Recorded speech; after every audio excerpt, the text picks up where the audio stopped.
नमस्कार, आदाब, सलाम। पड़ताल में आपका स्वागत है। आज हम बात करने वाले हैं दरभंगा के उस पुराने नाम की जिसे शायद आप या हम में से बहुत से लोग नहीं जानते हैं।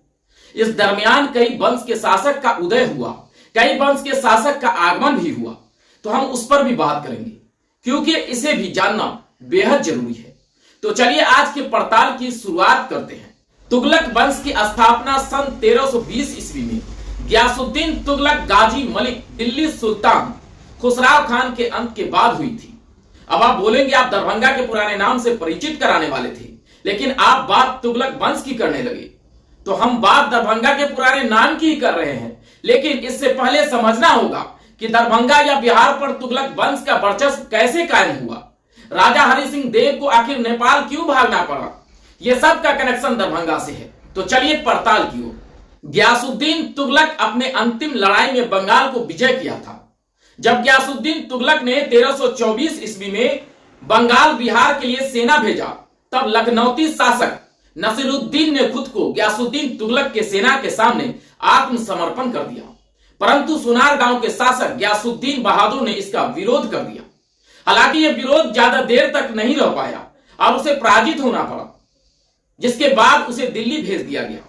तुगलक वंश के समय से ही मुख्य रूप से बिहार पर दिल्ली के सुल्तानों का महत्वपूर्ण वर्चस्व कायम हुआ। गियासुद्दीन तुगलक ने 1324 ईस्वी में बंगाल अभियान से लौटते समय 1324 ईस्वी में उत्तर बिहार के कर्नाटक वंशीय शासक हरि सिंह देव को पराजित किया। तब मिथिलांचल के राजा हरि सिंह देव का वर्चस्व था।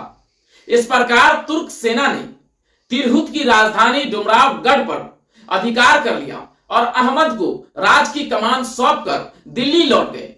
गियासुद्दीन की 1325 ईस्वी में मृत्यु के बाद उसका पुत्र उलूग खान ने बाद में जौना शाह मोहम्मद बिन तुगलक नाम से दिल्ली का सुल्तान बना। मोहम्मद बिन तुगलक के काल में बिहार के प्रांतपति मखदूल मुल्क थे, जिसे कर्नाटक वंश के राजा हरि सिंह देव के खिलाफ अभियान चलाकर नेपाल भागने के लिए मजबूर कर दिया गया। इस प्रकार तिरहुत क्षेत्र को तुगलक साम्राज्य में मिला लिया गया था। इस क्षेत्र का नाम तुगलकपुर रखा गया, जो आज के समय में वर्तमान में दरभंगा है।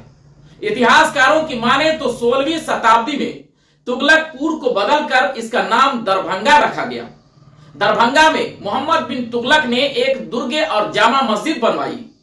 इसी के समकालीन सूफी संत हजरत सरफुद्दीन यहिया मनेरी का बिहार में आगमन हुआ। 1351 ईस्वी में मोहम्मद बिन तुगलक की मृत्यु के बाद दिल्ली का सुल्तान उनके चचेरे भाई फिरोज तुगलक बने।